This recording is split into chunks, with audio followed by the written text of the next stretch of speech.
Ladies and gentlemen, welcome, welcome, welcome in. Them sports dudes is at it again. And I got some very special guests with me. Robert at WTP for life. How you doing this evening, homie? Man, I'm feeling really, really good this evening, man. Ready to get it on tonight. Glad you got me on tonight. Good to be here. Good to see my man Mossberg in post game. I'm glad to be here. Let's roll. Yes, sir. Yes, sir. And I got my homie Mossberg of Level Up Sports 10. How you feeling this evening, homie? Man, feeling pretty good, man. Thankful, man. We back, as one take Zay says, with another banger. It's just good to be here, man, with the guys, seeing the faces amongst everything that goes on every day in our life. Within doubt, we could come here and cook. I love it. I'm glad it was on a Thursday with everything going on, and it's just great to be here, man. Let's cook, man. I'm glad, definitely. Oh, yes, sir. It's going to be a whole lot of cooking tonight. But first, ladies and gentlemen, these are some of the finest sports analysts you'll find on this here YouTube app. So, fellas, man, we all know what the people came here to hear about. The NBA Finals is on freaking fire right now. And it was an unbelievable game four last night. How you doing? Who is that? Queen Diamond. Make sure you like and subscribe. We appreciate you being here. So we'll get right to the questions, fellas. Oh, I got that twice. Okay, I'm sorry. The Knicks, and I'm gonna start with you, Rob. The Knicks came back from 29 points in the second half to defeat the Spurs. Was this the most amazing comeback you've seen? Most amazing comeback I've ever seen. No, I wouldn't have put it as the most amazing comeback I've ever seen because man, Reggie Miller, what was that, 8 points in freaking 18 seconds? That might be the tops, bro. To see somebody be able to do that when you feel like the game is done, you down 8 points with 18 seconds left, and you pull out a victory, that might be the greatest one ever. But this one last night by the Knicks was definitely the greatest ever in an NBA Finals, that's for sure. Yeah, I can dig it. I can dig it. I mean, there's so many, and I'm gonna get to that, but there's just so many great comebacks. I don't know if I've seen one in the finals as you just spoke on, but Mossberg, what's your thoughts on that, man? Is this the greatest, this the most amazing comeback you've seen? Man, I'm gonna say most amazing to see in an NBA Finals. But I'm gonna say second to none when you think of a game like Wemby, his greatness. You think of Brunson, the Brunson takeover, his greatness that's unleashing right before our eyes. I'm gonna take it back to 2011, the big German Dirk Nowitzki against the Heat in Game Two, and it continued throughout that series, and it propelled the Mavericks. So even though it wasn't quite 29, I'm gonna say in comparison with the fact of it being against LeBron, Wade, Bosh, and we know what that Heat team was like then. So I definitely put this finals definitely up there. And like Unc said, that Reggie Miller, and then one that wasn't an NBA finals. Shout out to Chris Jackson, Mahmoud Abdul Rauf, his 34-point comeback with the Nuggets back in the day. Charles Brown, one of the guys, his boy against Michael Jordan and the Bulls. Just thinking about comeback wins, but this definitely cements itself as a top three, but probably tops in the way this New York team has been rolling through these playoffs. And I was in the Garden as well. So I would say it's definitely one of the tops in all time for sure. Yeah, that's for sure, man. I mean, if you just want to talk about comebacks, one of the most amazing comebacks I ever saw was, of course, my Indianapolis Colts, Peyton Manning on a Monday night on the road at Tampa Bay, down 21 points with 3 minutes and like 40 seconds left. And they come back and win that game. 3 minutes and 40 some seconds left against Warren Sapp and that Tampa 2 defense. But we talking NBA finals, and NBA finals terms, I haven't seen anything like that. It's kind of strange, fellas, because even as I kept seeing San Antonio knock down three after three after three, man, I was starting to turn the game off like, man, it's over with. But then some kept telling me, man, no, this feel weird, man. This too good to be true. So I kept the game on. And when they got it cut down to like 15, 14 points, I knew the Knicks was going to win this game. But to answer the question, man, me personally, if we talking NBA finals comebacks, I've never seen anything like that. Not in the final. They were down as much as what 30 some points in the first half.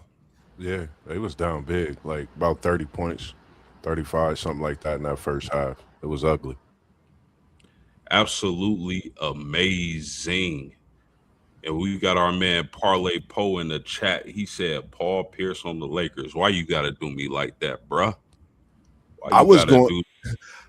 I wanted to say something about that, not to cut you off, but respect because you're a Laker fan. And when you talk about that, I'm glad Parlay Poe mentioned that because you think of the Garden, you think of TD Waterhouse, Boston, New York, those are some great places.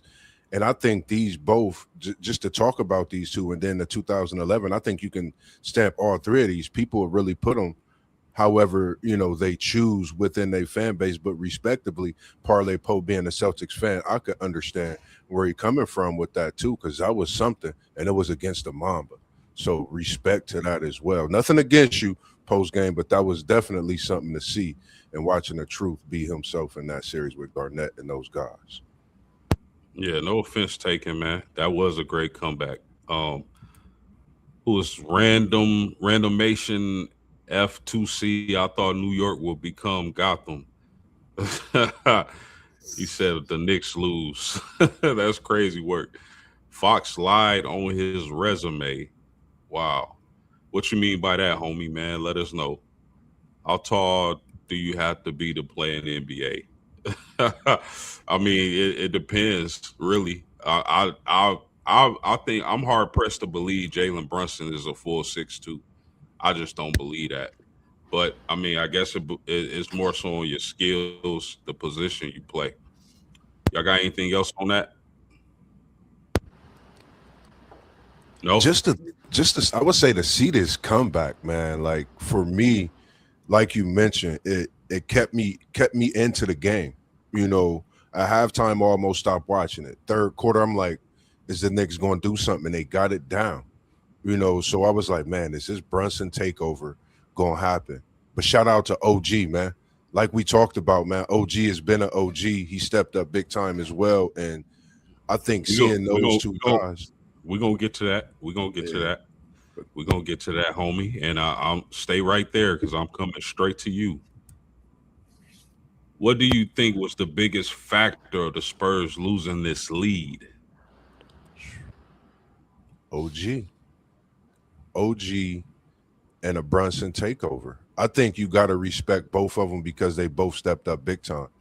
Brunson shot 50% in this game. We'd seen the shots he took the game before, but Brunson definitely played his part. And OG, man, shooting the ball well. He had that killer instinct, as we talk about. He had that dog in him. He came ready to play in game four, as he's been doing throughout the playoffs in this final series. So I would say OG was definitely balling on a different level last night. So you got OG as the biggest factor. What say you, Rob? What was the biggest factor of the Spurs losing this lead? The Spurs, whatever their game plan was, after they got that big old lead and Nick started chipping away at it, I think I heard maybe Charles Barkley or somebody say you got a 29-point lead or whatever it was, and you jack up eight straight threes. Like, come on, man. When you got a lead like that, you want to go ahead and keep on getting as many of those easy twos as you can, or get to the free throw line so you can make sure that you're getting points every time down the floor, whether it be a two or whether you're going to the free throw line getting at least one, two, if possible, if you knock them both down. But it was definitely the Spurs. Whatever their thinking was down the stretch, maybe they thought it was over. The Knicks wouldn't make a run at home. You never want to think like that in the NBA because no lead is safe in the NBA. Reggie Miller showed you you can be down 8 points with 18 seconds and win a game. So it was definitely the Spurs. Whatever they were thinking down the stretch really hurt them. And then when you look at the two boneheaded plays by Fox on the last two possessions, I mean, defensively on the last one, on the game winner, and then the play before that, I mean, it's the Spurs, bro. The Spurs gave away that game. Yeah, I think. See, fellas, this is the reason why. Well, part of the reason why I picked the New York Knicks to win this series. I do not like teams where their best players are still super young and don't have much playoff experience, don't have much title experience. We've seen it with the Orlando Magics back in the day with Penny and Shaq. Super talented, uber talented team, but no finals experience. We've seen it with OKC with Durant Westbrook, uber talented, no finals experience. And we've seen it with the San Antonio Spurs, super talented team. I think the Spurs are going to be a problem in the West for years to come. You better get them now while you can because once they take off, it's a wrap. But I thought the Spurs' lack of experience in big playoff matchups. Not I'm what I'm trying to say is, yeah, they had big victories over OKC. OKC probably would have beat the Spurs had they been healthy, but that's a different story. But when you talk about finals experience, I do not like young teams where their best players are still extremely young that make it to the finals. I just don't, and history shows that. I think the Spurs shot themselves in the foot. Their lack of experience, their coaches' lack of experience in a game like this is what did them in. You heard Charles Barkley and those guys going off on how stupid the Spurs and Fox was. I think it was lack of experience. When you get the ball like that, and all Fox had to do was run the clock out as the Knicks attempted to foul him and he went for the layup and what a huge block by OG Ananobi. So I think it was more on the Spurs for losing a lead like that. How do you lose a 29-point lead in the second half, bro? That's just nasty work, man. Any other thoughts on this, fellas, before we move on? Just thinking a big. I just always go back to what you mentioned about the key points of the game, the last few minutes: turnovers, free throws, missed layups, defense and foul shots win championships.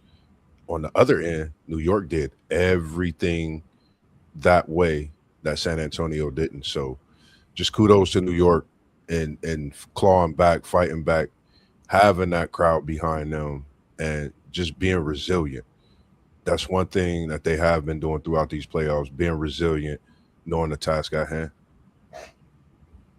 That's for sure, homie. Who's the tallest man to play in the NBA? Wasn't it Manute Bowles? I think George Manute Bowles, Mearshon. George George Mearson. Mearshon, I Yeah, I think, think or it was Manute George Mirasan or Sean Bradley. One of those two might have been. I think it was Mirasan though. Mearshon. Yep, 7-7. I remember him. You want to smell like me? Yeah, I remember him, man. Our man SEC Shine, he said Spurs went ice cold from three and NY hit some for sure. I don't even Anyway, do you believe Duncan can take over as head coach in the near future? I mean, Dunk Truck was on the coaching staff a few years ago, so I mean, that probably isn't far fetched. He said Wimby seems like the most mature player there is.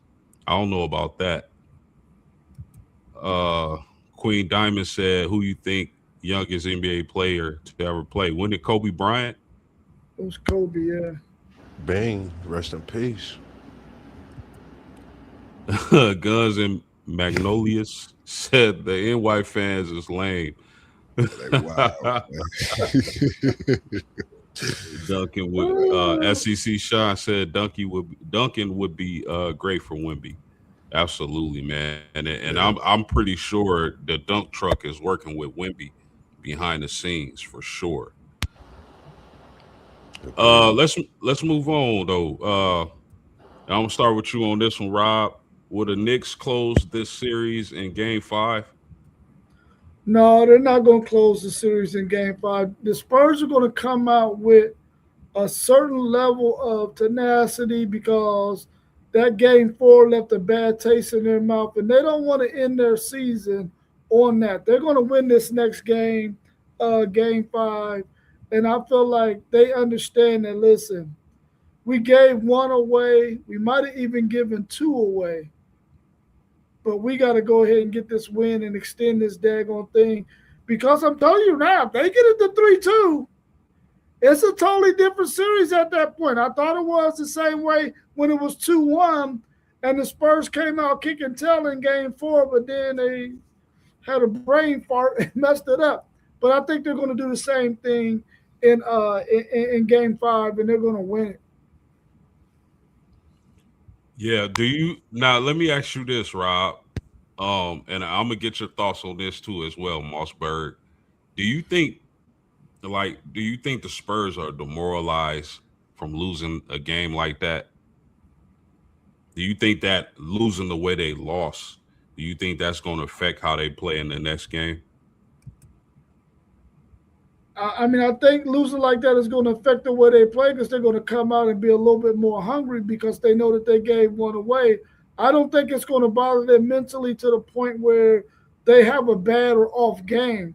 I think they feel like they gave one away, um, and I don't think they're going to let that happen again in Game Five. I think they're going to go out there and play really, really tough against the Knicks, and they're going to get that Game Five.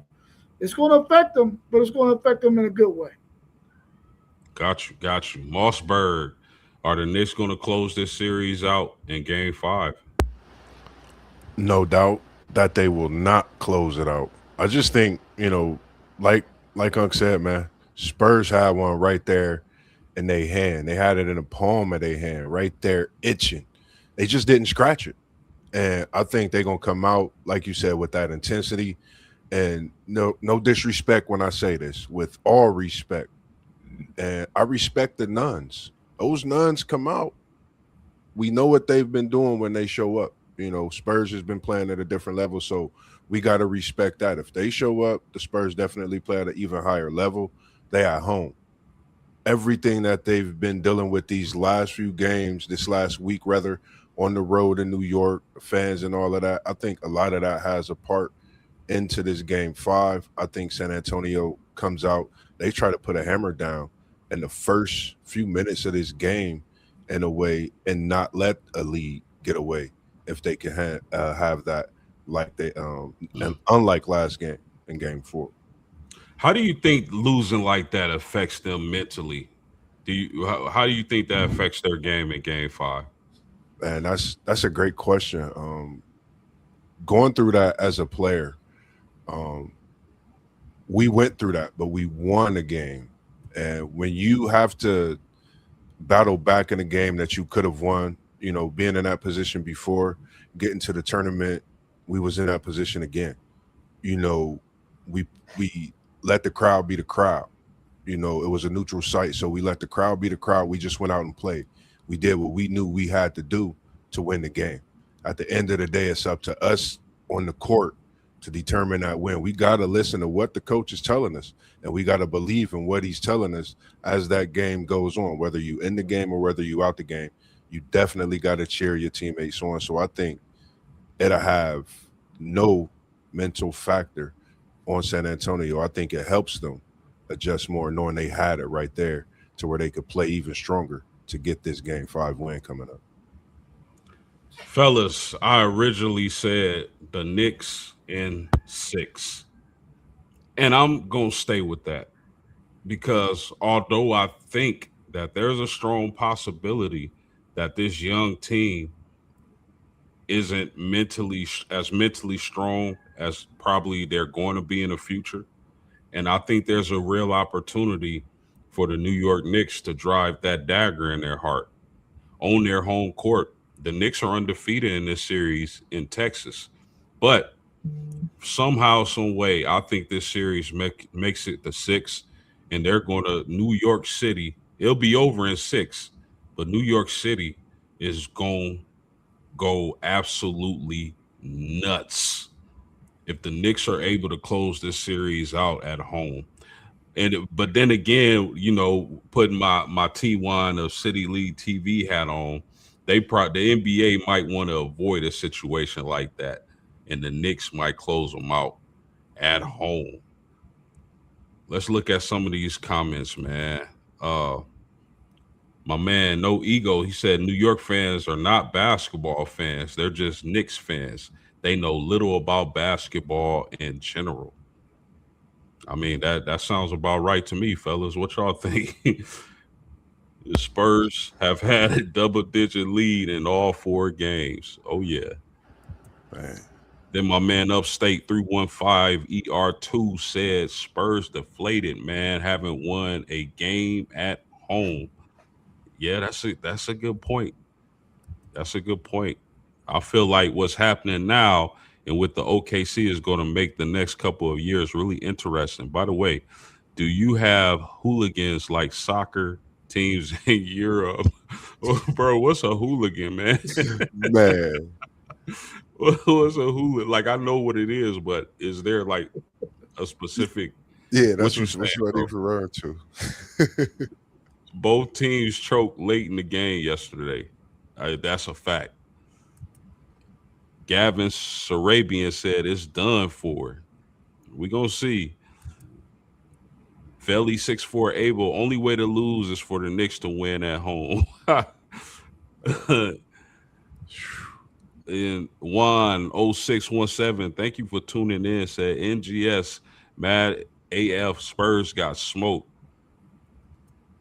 Upstate, right back in that chat, said Mad Southern boys. My goodness, man. We Midwest guys, man, but thank y'all for those comments, man. Make sure y'all Yeah, it's like and subscribe, man. We appreciate y'all for go ahead, Moss. nah. I didn't mean to cut you off. I was about to say to get into the context, just to say something about when you say some some people in New York are just Knicks fans. No disrespect, but some people, shout out to the ones that do follow Nick basketball and watch Nick basketball, because you do got some that have no clue of what's going on. May not know the history, but it's a good time to get up to date on it. That way you will know what you represent and then know what's going on in the city. When it comes to this basketball, and I would just say Spurs is Spurs in 7, man. I'm gonna still say that 106-17. I still got the Spurs in 7. It's a great series going on, but it's not over yet, man. Not to the fat lady sing, man. Mossberg, you got to take the L out of lover, bro. It's a wrap. You got to take that L out of lover, bro. Now, I know you a lover, but man, you got to take the L out of it, man. It's over with. Man. You got anything on that, Rob? No. Well, man, listen, New York Knicks fans, man, that's the mecca of basketball in a lot of people's opinion. So I don't know if I agree that just because they Knicks fans and they think that they don't know anything about basketball, because I mean we've seen movies made because of Rucker Park and some of the stuff that goes on there. And some of the greatest basketball players of all times have ventured to New York to play at Rucker Park. So I'm quite sure those Knicks fans aren't only just Knicks fans who don't know anything about basketball. I think they're Knicks fans because, of course, they're in New York, but they also know something about some basketball. Yeah, true that, Rob. Hey, Juan, man, man, that photo is hilarious. He said we're going to play sweepers when we win next game. Y'all really think y'all coming back? He said getting sturdy on Wimby floor. My goodness, man, y'all going in the chat tonight. We Let's go, appreciate it. man. We appreciate it, man. He said get sturdy on the Wemby floor. That'll be classic, man. Because I ain't gonna lie, that sturdy is it's a thing, man. I like when they do they sturdy, man. Shout out to it, man, for sure. It's crazy. Mossberg, I'm gonna start with you on this. Yes, sir. LeBron James in Time Magazine said, "I'm not taking anybody over me." What do you make of his comments on being the greatest? Do you cause I'm one to think like if you the greatest, you don't gotta say it. Rob, I mean Mossberg, if you we know you cook, you a great chef. If you at the Waffle House cooking and there's three, let's say they got three elite chefs, you one of those elite chefs. You go around saying I'm the best cook here, but the other guy doesn't say anything, and the majority of people request him to cook their food. You see what I'm saying? Yes, sir. So, what's your thoughts on this comment, bro? What do you think about that? Man, is crazy. No disrespect when I say this because that happened today at work, bro. That happened today at work. This is my first day up at the spot in a while. I don't tote my horn. I just do what I do. I love to cook. It's a passion. So when I do what I do, I'm not looking for nothing. I'm actually looking at your face when you take that first bite to see what you do after that first bite, post. So what I seen Mike do when he came into the NBA is stamp himself. I seen LeBron stamp himself. I seen Bean, rest in peace, stamp himself. So when you talk about the greatest, what Mike did is went to the NBA Finals and stamped himself as the greatest. So no disrespect to the king. I know this is Unc's man, but I'm going with Mike as the greatest. And I feel where he's coming from. You don't want to put nobody above you because I had that talk, people, who the best between you and your brothers. I'm not answering that question. You know where I stand, but that's for you to debate. That's for you to decide on. But I'm going him. Bro, you watch people take their first bite, bro. I literally watch people get they bite and they don't even know I'm watching them. They might take that bite and I catch them by the time they chewing the whole nine post. When I say it seemed like it already to hit their belly and they still chewing it, it's crazy work, man. I love what I do. And just the other day, I was cooking out west and a lady said, "Are you the regular chef?" She said, "Well, we're gonna have to let the cook know that's been here that he got a lot of competition because you did your thing on this, and this was regular. First time ever cooking for her and her husband. I love what I do, and I don't mean to brag about it, but if you come to the WTP reunion, shout out to the WTP sports dudes, everybody that's gonna be a part of that, you'll see Mossberg on the ones and twos, and we not talking about DJ. We talking about with them utensils cooking up. Yes, sir. I will be there this year cooking up. Rob, I know LeBron James is your man. I know that's your dude, your favorite player. You got him number one all time. And I respect LeBron James's game. I think he was an absolute freak athlete. I just don't think he's the greatest to ever do it. But he's definitely up there. But in my opinion, but what did you think when you heard those comments? You heard about those comments he made. Well, when I heard it, I said, LeBron James, you must not know about the unwritten rule when it comes to greatness, bro. You are not supposed to ever utter those words out of your mouth. Others are supposed to talk about you in that category of being the GOAT. Now, LeBron James is my GOAT because I feel like he is the greatest player of all times because of what we've seen him do for such a long period of time. The fact that he can rebound, assist, score. No, he don't have a huge bag, but he can put that ball in the hole. And he only got 4 championships. That is true. But I think LeBron James is the best basketball player I've ever seen. That's for me to say and for others to say about who they think their GOAT is. You should never utter that out of your mouth, LeBron James, because that's for other people to do. What do you make of that? Like I get it. Like I think we all agree others should say that, but like, do you think him being raised by only his mother, plays a part in him, thinking and saying things like that? Well, I really feel like when you think back on LeBron and all the hype that he came in with, and for him to live up to that hype, that has to do something to your ego at some point. Man, I came in with more pressure than any other athlete ever, probably in the history of sports. I lived up to the billing. I handled all of that, even some of the scrutiny that I had to deal with.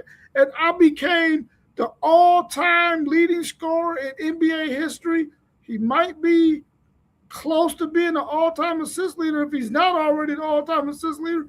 He's broken all kinds of records. So when you get to that point and you've been scrutinized, you've been held up on a high pedestal in certain areas, you probably get the big head and you get the ego, and you probably feel like, man, I gotta say I'm the greatest. But he shouldn't have done that.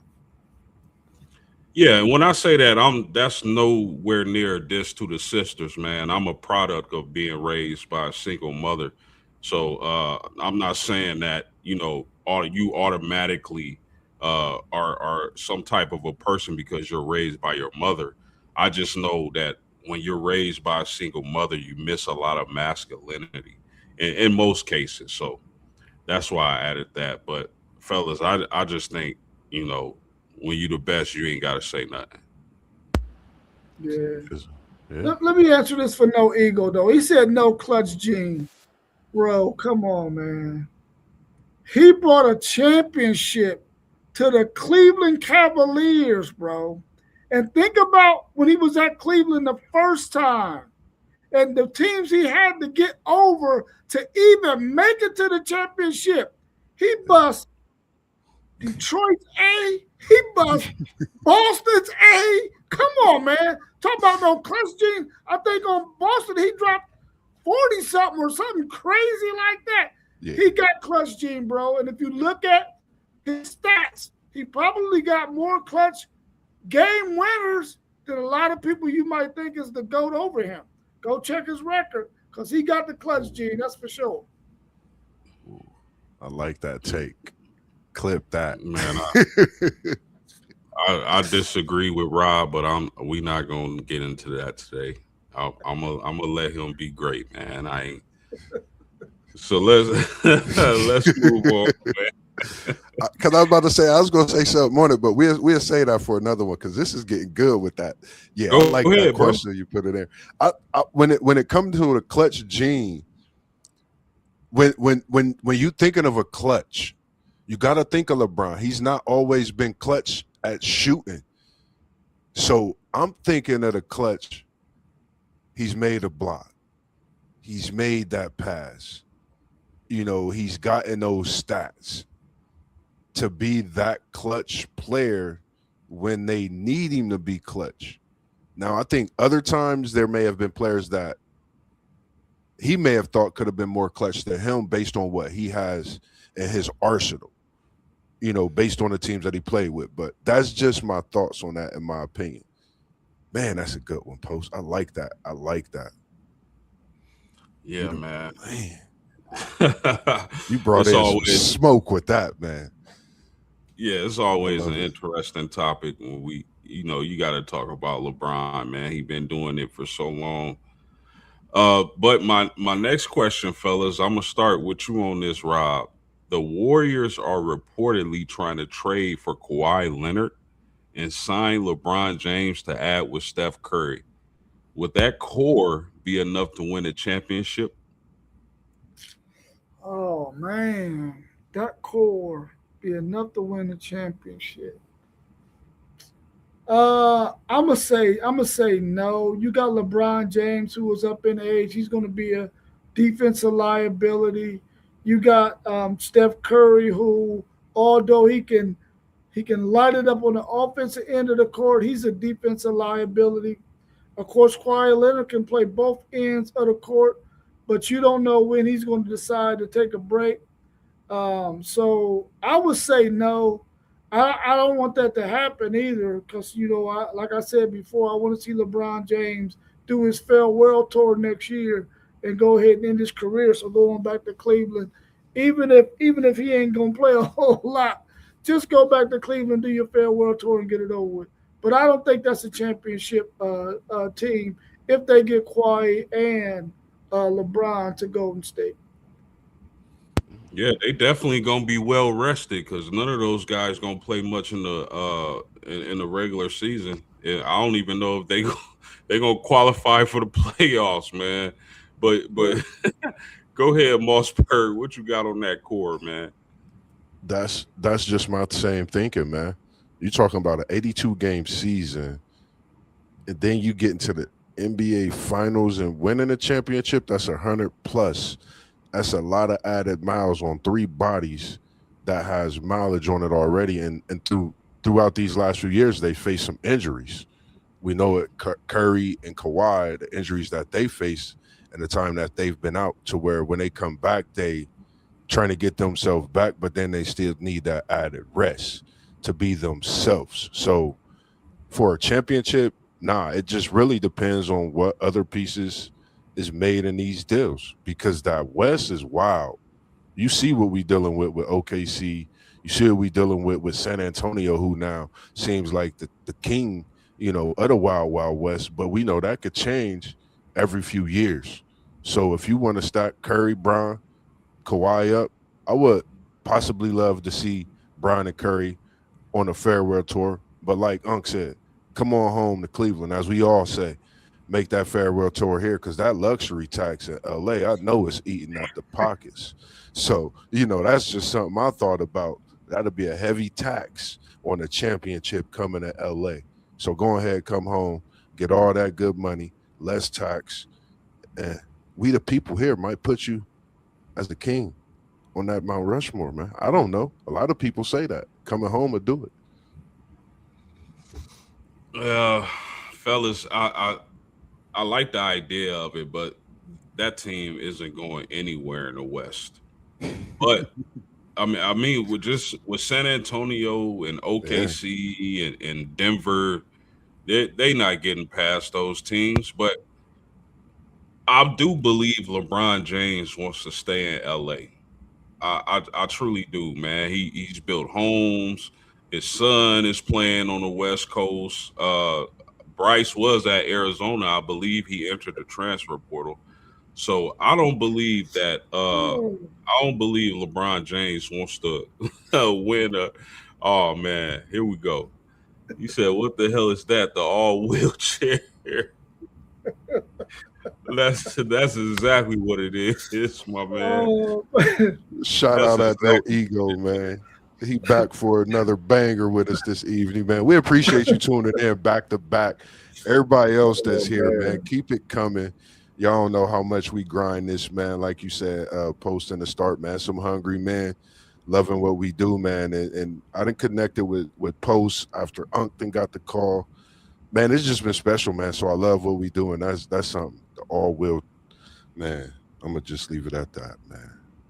Hey, bro, that's legit funny as hell. Make sure you subscribe, man. We need you in our chats, Oh man, man. for sure. Subscribe to all of our channels, man. Um, where was I at? Yeah. So I don't.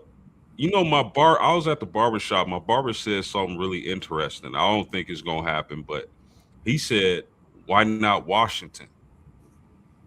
Why not LeBron go to Washington? You got Anthony Davis there. They got a top what 3 pick. They got Ice Trey there. You know, why not Washington?" He said, "We've seen Golden State. Why not Washington?" And it to me it was interesting, but I don't think that's going to happen because I truly believe LeBron James wants to stay on the West Coast. Any closing thoughts on this, fellas? Man, that would be like just thinking of that. Like, I'm not gonna get into that aspect. Just think real quick. I think all of y'all. I mean, we understand each other very well. Brian going to Washington. We just gonna go on to the next topic. I'm gonna just leave it alone. Like that'll be something different. Yeah, for sure, man. Uh, yeah, that's our basketball fix, man. I hope y'all enjoyed that because we about to move on to a little college football. If y'all don't mind, I know y'all don't mind because y'all like hearing the sports dudes cook. Yes, sir. And I'm gonna start with you on this, Rob. Texas Tech is currently favorites according to FanDuel to win the Big 12. Would you respect a national championship game victory from the Red Raiders if they accomplish that this season? I mean, if they win it, I gotta respect it. I mean, yeah, I would respect it, but I just do not see that happening. But yeah, I would respect it if they win it. Yeah, I'm gonna respect it. You I would think respect that if they won the national championship. Well, because I heard you flame broiled the situation the other day, bro. So you would respect if Texas Tech went on a crazy run, made it to the Natty, and won the championship. You would respect that. Yeah, the reason why I'm respecting is because I really don't think Brandon Sorsby is that good of a quarterback anyway. So if they do win it with Brandon Sorsby or any of those other guys, then that means that Texas Tech team as a unit had to be really, really good. Because if you look at the people that we think is going to be in their way, I mean, you got Ohio State, you got Notre Dame, you got Texas, you got Miami, you got Oregon, you got some really, really good teams that we expect to make the college football playoffs. And for them to beat two or three of those teams on their way to winning the national championship with a bum quarterback like Brandon Sorsby, I would have to respect that because that means that that team was really, really good. Okay, now that you say it like that, I get it. I get it. I understand. Mossberg, what about you, man? Would you respect that championship? I'm with Unc understanding exactly what he said. But like he said, that's going to be some mountain to climb. And Texas Tech, honestly, they're not even going to be in the Big 12 championship. You talking about teams coming out for their neck. No offense to it, but I'm just speaking of real, man. How would you feel if a quarterback did what he did and you playing college sports and you got to go out and play? If that was you, on the other hand, these are the things you got to think about. And like you said, Unc was cooking with T1, the City League TV the other day, Tuesday. They got to go see that. But I'm going to respect it on that aspect. But Texas Tech, you heard it here first. No Big 12 championship. It's a couple teams in the way. That's really interesting, Rob. I mean, Mossberg. But before I get to that, let's welcome in T1 of City League TV. How you doing this evening, homie? I'm good. What up, fellas, man? I came in too early. It wasn't started yet. I left and got into this BMF thing, and man, and just lost track of time. I'm salty. I looked over everything. I planned on being here, and man, life just got the best of me. How y'all brothers doing, man? We good, bro. We good. Feeling pretty good, man. Good, good. Yeah, everything is beautiful, man. I'm glad you could join. Real quick, man. Time, man. See, this is why I do this. This is why we do this. Comments like that. Really appreciate you, brother, man. And I'm happy to see you in here tonight. But T1, Mr. T1 of City League TV, I got a question for you, homie. If I can scroll up and find it real quick. Okay. But Uh yeah. If Texas Tech was to go on a run and win the national championship with everything they've been going through, with everything, the whole Sorsby situation, would you respect that championship? I mean, if they win it on the field, I got to. Like they put it through the courts. Court said there's nothing to see here.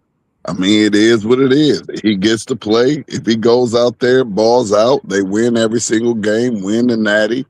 It is what it is. That gambling didn't have anything to do with, any of those games that he could hypothetically win and get a national championship. So, you know, you play the game, you either win or you lose. And if he go out and win them all, including all the playoff games, hey, kudos to him. And he gonna go to the NFL and make some more money. It's a Bro, gamble off. do y'all think about this? Do you know how the fan bases of every other team would react to seeing Texas Tech win a national championship after their quarterback gambled and was allowed to play this season? They would go nuts. And I'm just happy this didn't happen to my fighting Irish. Yeah. Hey, let me just say this post game. Now, just know that 150%.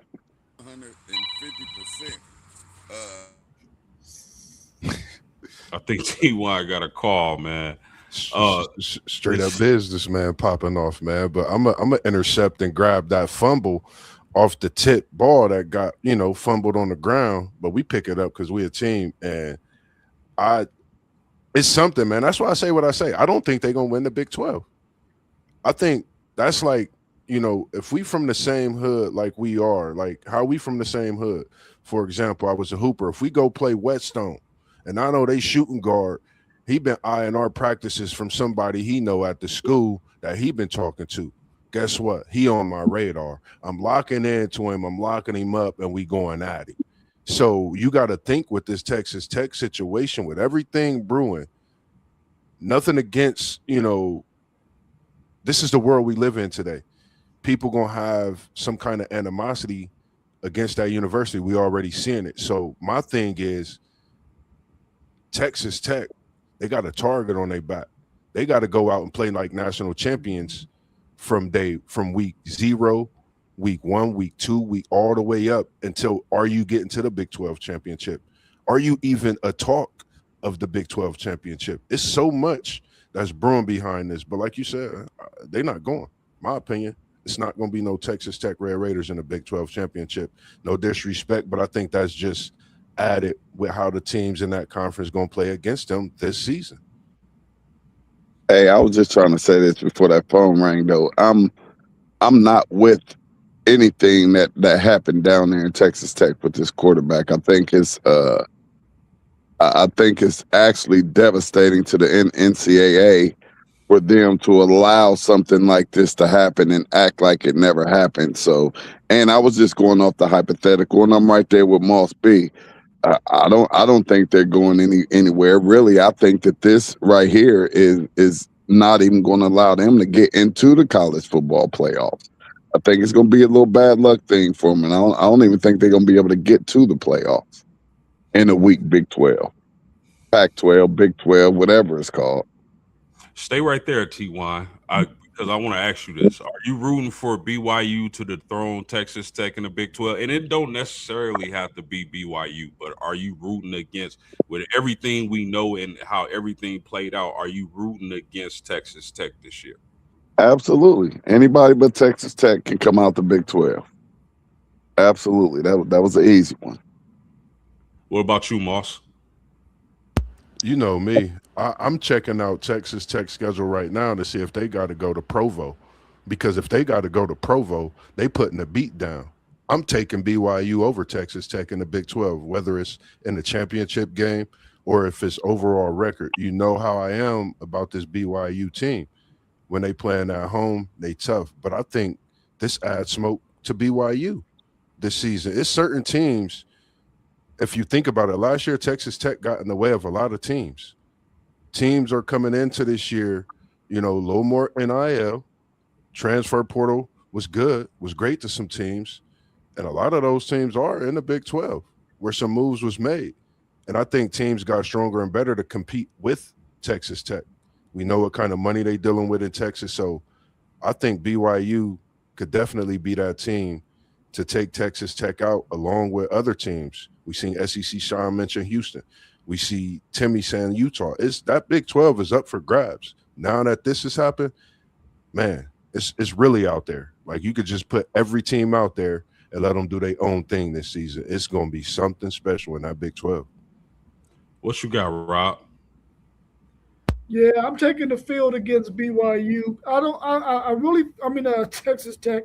I really feel like Texas Tech has given each one of these teams in the Big 12 that they're going to face a little bit more ammunition, a little bit more reason to come out there and play their hardest week in and week out.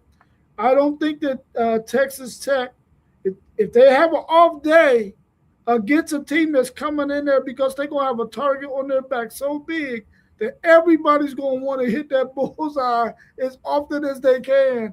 And I feel like Texas Tech really put themselves in a bad spot, really with every team that they're going to face in college football. And I think if they do make the playoffs, those teams that make the playoffs with them, they are going to try to give it all to Texas Tech because many of the teams across this country, if not all of them, hate the fact of what they're doing, getting Brendan Sorsby reinstated for breaking the rules, and it might even be an issue in their locker room too. They might have some players on their team because I know there's going to be some people on that team that want things to be done the right way, and even though they're going to support their teammate and they want what's best for their teammate, they still may feel a certain kind of way that, man, this guy cheated. He did something he cheated. He did something he wasn't supposed to do. He shouldn't necessarily be in the locker room with us because it can sort of divide us at some point. I think Texas Tech is not going to win the Big 12. They might drop 2 or 3 games because I think they're going to have times where they're not going to be playing as well in a game. And a team like Utah, Houston, that might be on their schedule might pick them apart on one of those weekends. Let me ask you this, Rob, before we move to our next segment or question. How do you think like the situation? Because I know you just kind of broke it down, but you did that as I was thinking of this question. Like, how do you think the situation affects Texas Tech negatively or positively? Does it hurt their locker room or does it make them band together? What do you think?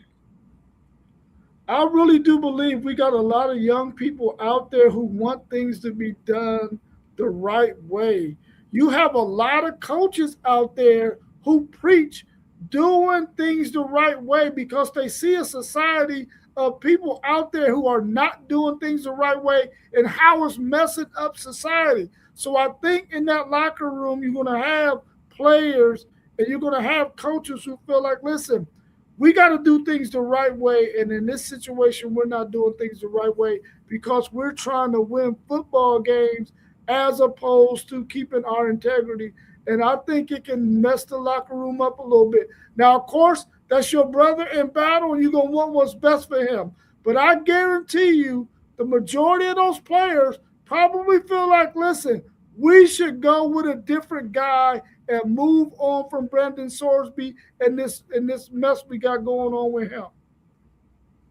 T1 of City League TV, you there? What you got on this? Do you think that situation hurts the locker room, or do you think it makes them bond together? I think it make them bond together. If he's on that team, that's your brother, and you got to be all the way locked in with it. So I don't think it hurts I don't think it hurts the locker room at all. If it does, it's silent, and then that's what hurts the locker room. But if it's a real life brotherhood, like all football teams are supposed to be, if he has the okay to play and the okay to go, that's my brother, and I'm gonna give him my all. I'm gonna protect him. I'm gonna catch his balls. I'm gonna run hard when he hand it off. So Don't think it messes up the locker room at all. They all want to win at the end of the day. What say you on this, Mossberg? How you think it affects the locker room, the camaraderie of that team? I'm in agreement with T1, like Unc said, man. Like that brotherhood, you know, '01 brotherhood is something I think of going through things like this. Um, Adversity is what it is. You know, they facing some adversity that no university really, if you think about it, has ever faced in college football. This is something bigger than college football right now. You know, you're talking about kids, even though the coaches are adults, but some of them are young men, you know, in their age on that locker on in that locker room and on that sideline. So I think it brings them closer. They're playing for something stronger than what everyone like us may think. You know, they plan for that brotherhood to understand that mistakes happen. You know, that's the one thing I think within that locker room. You know, mistakes happen, and they want to get behind him and put on the show this season. So understanding with everything that we saying, it's our opinions and how we express them based on the take. I think this is just something that we gonna look at even 10 to 15 years from now, and how this Texas Tech football team after, you know, the graduating team, the team that played with this team. You know, I think that's something you look at because, like you said, that brotherhood, it just makes me think of that continued connection with each other throughout a situation like this as well. Yeah, that's some good cookups from y'all, man. So we down to our final question, and I'm so happy that T1 is in here for this question because we're gonna get into the Brown situation real quick before we get up out of here. But fellas, NFL quarterback battles. I know we in June. It's still relatively early as far as, training camp and all that. But we got some really interesting quarterback battles. And I'm going to start with you on this, Mossberg. You got Watson versus Sanders in Cleveland, Tua versus Penix in Atlanta, and Kyler Murray against J.J. McCarthy in Minnesota. Who's going to win these jobs? And may the best man win. It's it's hard to say that Cleveland situation is tough. I think that's the toughest out of them all because you're talking about two quarterbacks that's doing very well. Um, I think Watson might edge him out. Just seeing how everybody's saying Watson's coming out playing, seeing some film, I think that's going to come down to even throughout the preseason. I'm gonna choose Watson. I know how much I am about Shador. I love Shador and what he's doing, what he's bringing to the table, how he's getting better, and he has that quarterback coach there. So I think Watson wins by the hair of his chinny chin chin. Tough competition. I'm going with Penix, and I'm gonna go McCarthy. I think McCarthy's out to prove himself. I think he really want to prove himself as well as Murray, but I think McCarthy, being that taller quarterback, might have that advantage. Bro, you crazy if you think McCarthy beating out Murray. But let me ask you, bro, why Penix over Tua, bro? I think what I seen out of Penix, I think he just needed to work on some things. A lot of people, some of the stuff that he was going through, I think affected him last season. Just reading some of the articles, it's a tough position to be in. Atlanta starting quarterback, that's not an easy position. So everything in front of him, I think he sees it. I think he took the work and put that work in. And then you think about Tua and his health. That's another reason that I choose Penix. It's a tough thing, but just based on, you know, it's good to see him overcome. But I like Penix and his betterness that he's taken over the offseason, getting better and working on the things needed to be worked on. And he could be a franchise quarterback. Okay, what you got on this, Rob? QB battles. When it comes down to Watson and Sanders, I think when you look at the contract that Watson has, most owners do not allow a guy making that kind of money to sit on the wood. And I feel like they understand that Cleveland's not going to be any good anyway, and they're looking to their future. So they got to give Watson enough of a chance to see if he can continue to be their quarterback of the future.